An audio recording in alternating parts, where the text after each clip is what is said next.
Il Napoli ha fatto il numero maggiore di passaggi lunghi ieri ed è una statistica sorprendente, perché abbiamo guardato la partita e ci è sembrato il Napoli di Spalletti partire più dal basso, sì, però con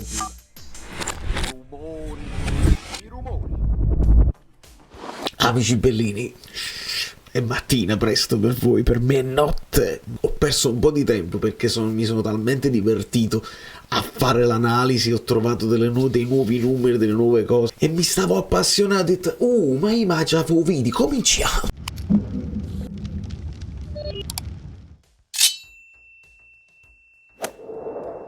Vi giuro, cioè mi stavo, per una volta, proprio invece di pensare al video, mi stavo perdendo nei meandri delle statistiche, qualcosa di bellissimo. Antonio Cavallaro, benvenuto sul canale, cioè, ci sono nuovi iscritti perché accorrono quando succede una cosa bella come quella, il ritorno del Napoli, del mio Napoli, il Napoli sprecone, il Napoli forte, il Napoli che gioca a pallone, che domina l'avversario e che...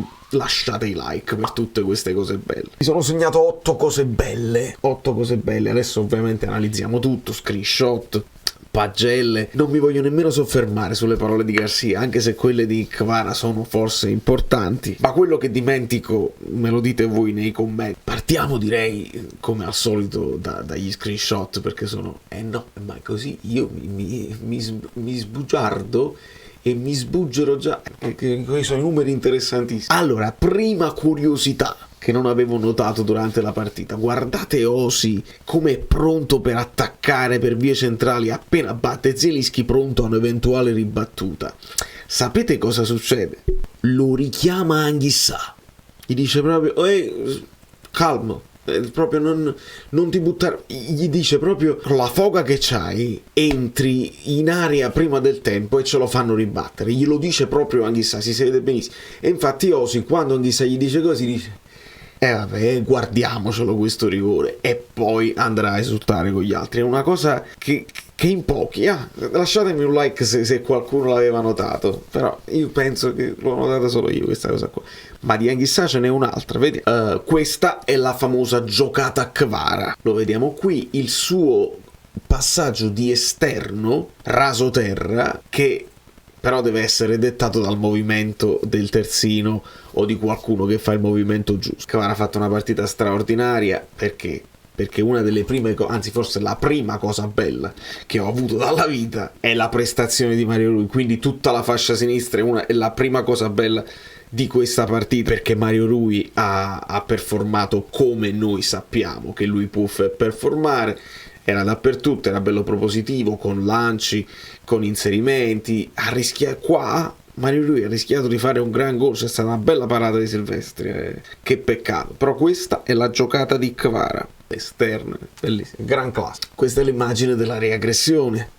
Qua c'era, penso, dopo il calcio di punizione di Zielinski, era sulla palla anche Mario Rui e la palla poi rimbalza, ritorna a questo che è Tuven, Mario Rui lo aggredisce, non lo molla finché non arriva anche in supporto, arriva anche Di Lorenzo e anche Napolitano, gli strappano il pallone, se ne esce Di Lorenzo con la palla e il Napoli continua ad attaccare. E da qui credo che poi arriverà anche il palo, uno dei pali di Kvara, se non sbaglio, è proprio la riaggressione che si trasforma in nuova azione d'attacco, è bellissimo. Sottolineiamolo, un buon impatto di Lindstrom, fa un bello strappo a partire da dietro il metacampo e aspetta coi momenti giusti di servire Simeone in profondità, che segue. Simeone poi la tirerà un po' male, un po' ciccata, facile intervento questa volta di Silvestri, però dopo lo farà. Quindi segnaliamo sicuramente una buona partita di Lindstrom, e questa è forse la cosa numero 2 delle cose belle. I nuovi sono piacciono, cioè bene ancora una volta Nathan, mi è sembrato ordinato, pulito, senza strafare, molto bene. Cajuste entra con una certa personalità e anche Lindstrom ci ha fatto vedere delle cose molto interessanti, quindi i nuovi che cominciano a prendere confidenza con il campo e con il gioco, vedi come poi se si inseriscono in un gioco che a noi familiare si trovano bene anche loro, e non devi essere Gabri Veiga, va benissimo, ma più che bene. Ma quello Kvara lo raddoppiano e oramai non può fare più niente. Lo potete raddoppiare, lo dovranno raddoppiare sempre.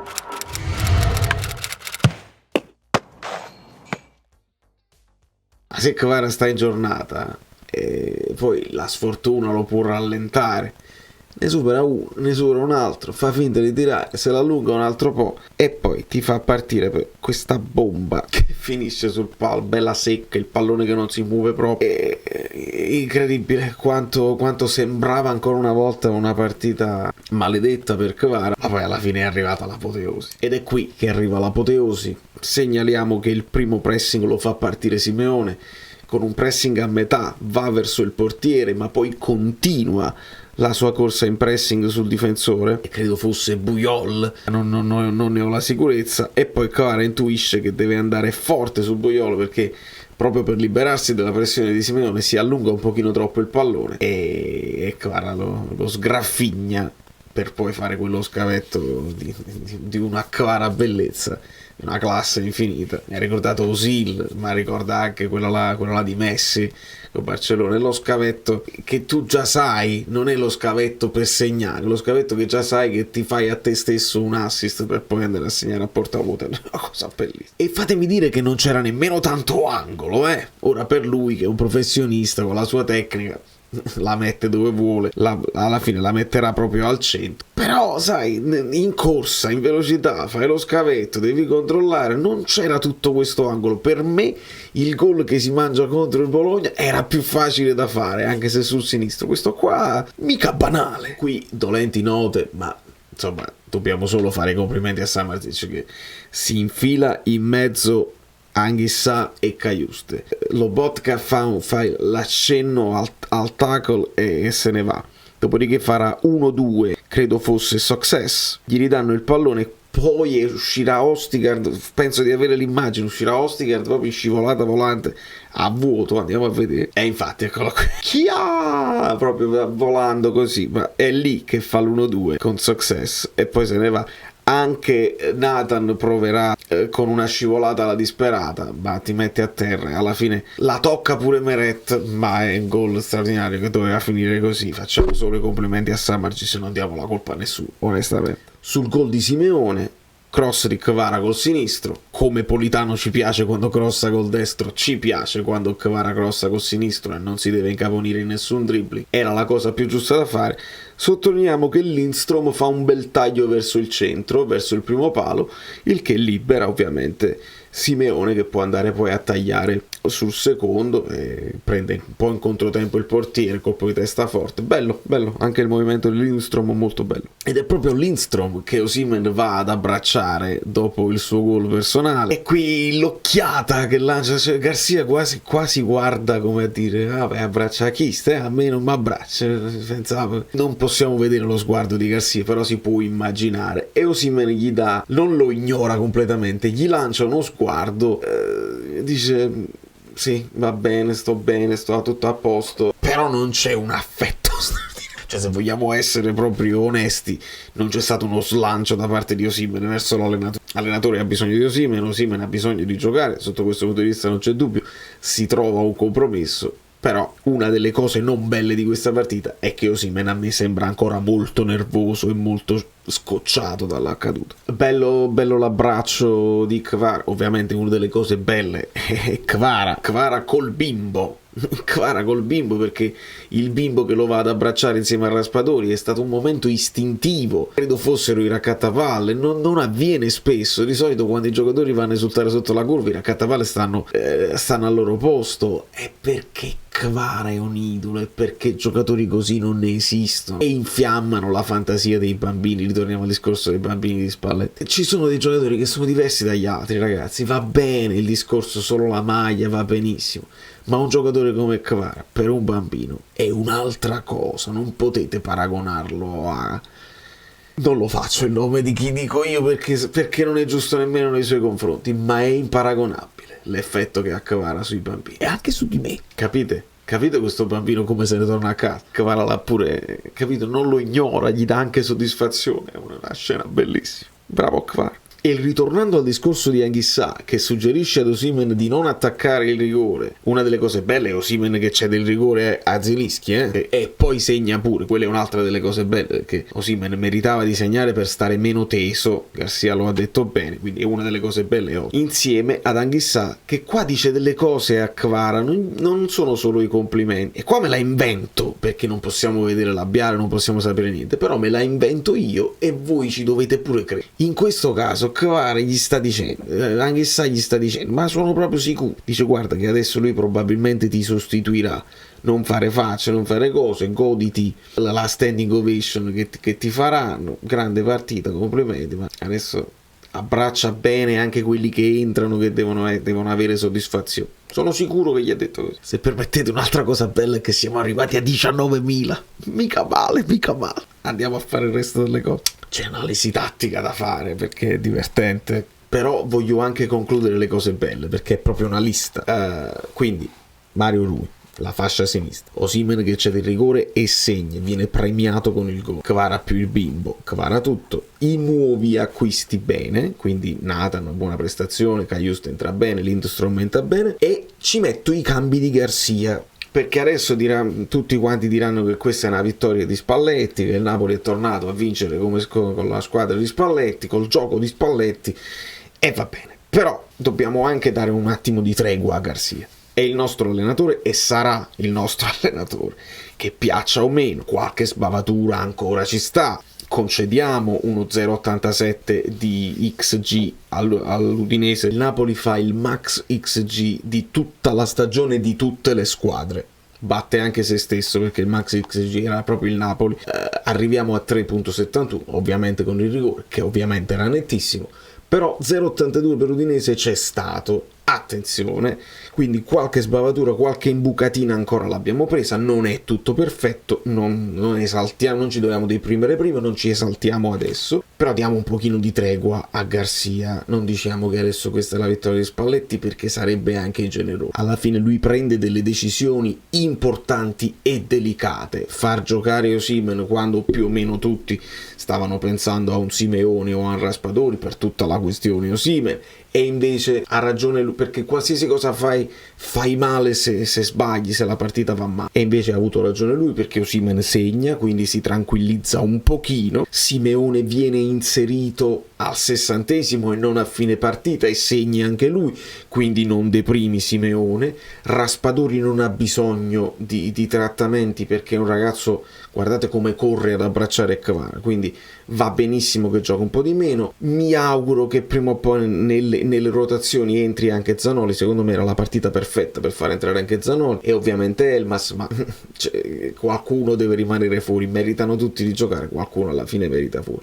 Mi sono piaciuti molto i cambi, sono tutti logici, secondo me nei tempi giusti, quindi diamo un po' di merito anche a Garcia, anche nel tornare indietro sui suoi passi, se c'è stato un incontro con i ragazzi e i ragazzi hanno detto vogliamo un pochino il lancio lungo, è una statistica secondo me interessante perché dobbiamo capire cosa si intende per passaggio lungo, dobbiamo vedere perché sto studiando moltissimo. Il Napoli ha fatto il numero maggiore di passaggi lunghi ieri ed è una statistica sorprendente perché abbiamo guardato la partita e ci è sembrato il Napoli di Spalletti partire più dal basso, sì, però con più lanci lunghi, passaggi lunghi, questa è la cosa importante perché il passaggio lungo non è la pallata direttamente su Osimhen, ma può essere anche un buon passaggio lungo di Mario Rui sulla sua verticale, un Di Lorenzo che si allunga su Politano ed è lungo il passaggio, quindi attenzione a dire non facciamo più passaggi lunghi, li facciamo, ma li facciamo meglio. Quella poi è la differenza, perché parliamo di 50 passaggi lunghi e ve li faccio vedere qua perché non mi invento niente. Passeremo definitivamente dalla prossima partita a SofaScore per quanto riguarda le statistiche, perché sono molto più precisi, mi fanno vedere delle cose che la Lega Serie A onestamente non ci fa vedere. Guardate quante statistiche possiamo vedere, oltre al possesso palla, agli expected goal che sono un po' diversi da quelli che vediamo noi con Understat, i tiri fuori va benissimo, ma passaggi 576, passaggi precisi 515, long balls, le palle lunghe, passaggi lunghi, palle lunghe, 30 riusciti su 50 è il numero maggiore, perché vi faccio il confronto subito. Frosinone, il Napoli 24 passaggi lunghi. Questi sono i passaggi riusciti, 24, contro la Lazio 29, scusate, era il Sassuolo 29, contro la Lazio 22, contro il Genoa 16, contro il Bologna 19 e contro l'Udinese 30. Non ci potete credere, lo so, neanche io ci credevo, tant'è vero che ho cercato anche su SofaScore per avere il confronto dei dati, proprio così. Però SofaScore ci dice anche quanti ne abbiamo provati 50 e vi faccio vedere anche chi li ha fatti, perché voi dovete capirlo, il calcio come si studia e come si può. Qua sono compresi anche quelli dell'Udinese, invece noi vediamo solo quelli del Napoli. Palle lunghe, Mario Rui ne prova 10 e ne indovina 7. Nathan, anche quelli di Meret che non consideriamo quando fa i rinvii, sono palle lunghe. Politano, quindi non è una palla lunga su Osimhen, ma anche quando stai a centrocampo e fai la pallata, quella è una palla lunga. Kvara 4 volte, Ostigard 4 volte, Lobotka 4 volte, eccetera, eccetera. E si arriva ai 30 su 50. È una cosa bellissima, perché noi pensiamo di vedere una partita, ma un'altra partita si sta svolgendo. E qui poi io mi divertirò, perché se a Canale 8 abbiamo fatto vedere i passaggi, abbiamo detto che tra Olivera e Mario Rui si arrivava 49-21, insieme facevano una settantina di tocchi, di palle giocate, e dici, ma arrivano a 70 se giocano tutta la partita, ma so pochi, perché guardate di media quando il Napoli gioca bene cosa succede? Che Di Lorenzo ne tocca 95 e Mario Rui ne tocca 92. Questi sono i numeri del Napoli, questi sono i numeri del Napoli che gioca bene e che si impone come gioco e come prestazione. Non scherziamo, mi sto scafando, non scherziamo. Insomma, dobbiamo arrivare alle pagelle, però un'altra cosa prima di tutto le parole del Ciolito. Quindi io voglio la maglia del Ciolito, non so come devo fare, non so chi devo scongiurare, qualche amico, qualcuno che guarda questo video e si metta in contatto. È possibile, io ci credo nei miracoli. Voglio la maglia del Ciolito, sono proprio innamoratissimo. Kvara, sì, fa benissimo, però il Ciolito, quello che dice anche su Osimhen, capisce il momento e dice sì, è nervoso, è fatto così, quando sei più nervoso tu gli devi solo stare vicino e lo devi aiutare a tranquillizzare. È di una maturità incredibile e ci ripaga, e la sua passione, la sua forza ci ripaga anche sul campo. Allora è straordinario, che grande impatto e che grande chimica si è creata subito con i tifosi, che bellezza. E proprio parlando di tifosi, questa è l'ottava cosa bella, perché mi è piaciuto che i tifosi non abbiano fischiato in massa Osimhen, sarebbe stato un suicidio, qualcuno lo avrà fatto, ma poi lì siamo nell'ordine delle cose, perché qualcuno sì, qualcuno no. E poi mi sono piaciuti molto quando hanno urlato il nome di Kvicia, quando Kvara prende il secondo palo e si dispera e sembra proprio la giornata maledetta, lo incoraggiano, tutto lo stadio lo incoraggia. E poi arriva il gran gol e arriva l'abbraccio con i tifosi. Quindi bene i tifosi del Napoli allo stadio. Abbiamo detto delle due cose che non mi piacciono: Osimhen che è ancora nervoso, onestamente è ancora teso, e i nigeriani furiosi che comunque imperversano.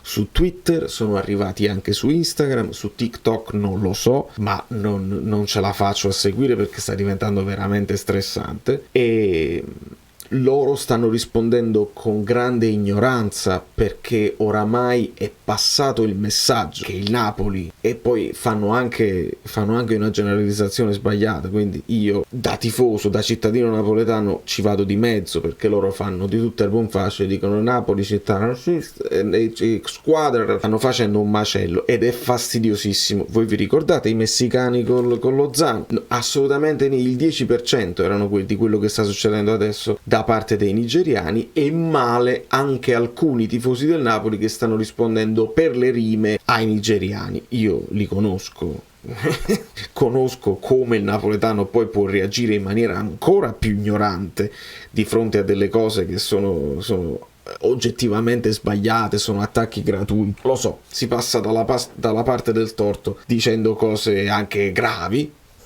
che poi diventano effettivamente razzismo, lo so, quindi male.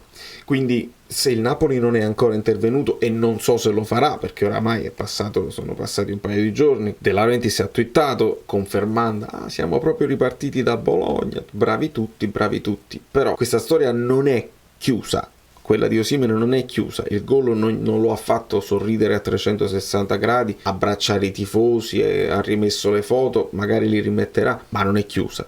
Quindi se il Napoli non fa un comunicato, aspettatevi che i nigeriani tutti i giorni su ogni post scriveranno cose infamanti sul Napoli, e non fa bene alla società, non fa bene alla città, non fa bene ai tifosi e non fa bene ai prossimi giocatori che dovranno venire. L'unico che ci può tirare fuori da questo pasticcio adesso è Osimhen, se ci tiene. A noi secondo me ci tiene, ai tifosi ci tiene, però togliere da un pasticcio il calcio Napoli non lo so quanta voglia abbia. È l'unico che può toglierci dai guai facendo una dichiarazione pubblica dicendo assolutamente non c'era niente di quello che ci avete visto voi, era una presa in giro che mi ha dato fastidio, ma non c'entra. È l'unica cosa che può fare, lo deve fare lui con la sua viva voce, perché è l'unico modo per placare i suoi connazionali, altrimenti continuerà implacabile questo invadere i social del Napoli con cosa stava succedendo con l'Arabia. Si sono calmati, vediamo se si calmano anche i nigeriani, perché per ora non sembrano accennare a calmarsi.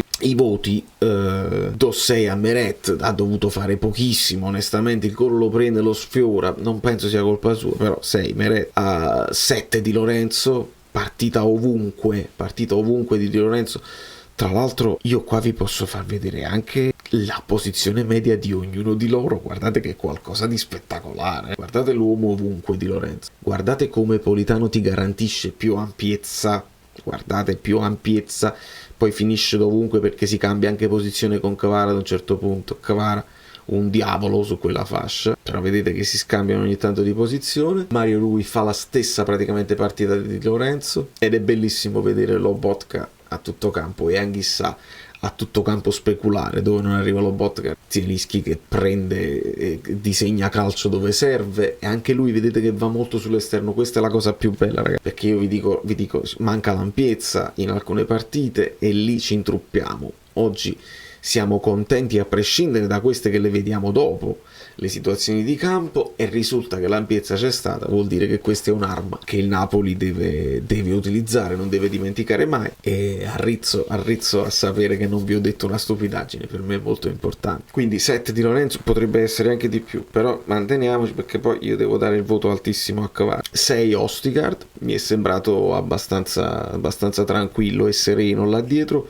ha impostato meno di Nathan guardando anche i numeri, quindi a Nathan diamo 6,5, che mi sembra stia salendo anche di personalità. Se nella prima partita molti palloni erano solo per Ostigard, si stanno fidando di più anche i compagni, e Nathan imposta con tranquillità, quindi tocca più palloni, quindi 6,5 per Nathan. 7 a Mario Rui, che fa giocare meglio Kvara, fa giocare meglio Zielinski. Secondo me Mario Rui performante, io insisto, purtroppo a Oliveira non se lo vede proprio. Se avesse anche la fisicità di Oliveira, Mario Rui le giocherebbe tutte quanto Di Lorenzo. Ogni tanto Oliveira lo farà riposare perché ci saranno le partite dove ti serve più fisico, ti serve più colpo di testa, però la qualità nel suo palleggio, i tempi di inserimento anche che ha, Oliveira sta cercando di crescere sotto questo punto di vista con gli inserimenti interni, ma la qualità del piede di Mario Rui si vede, si avverte. 6,5 Anghissà, bene, in continua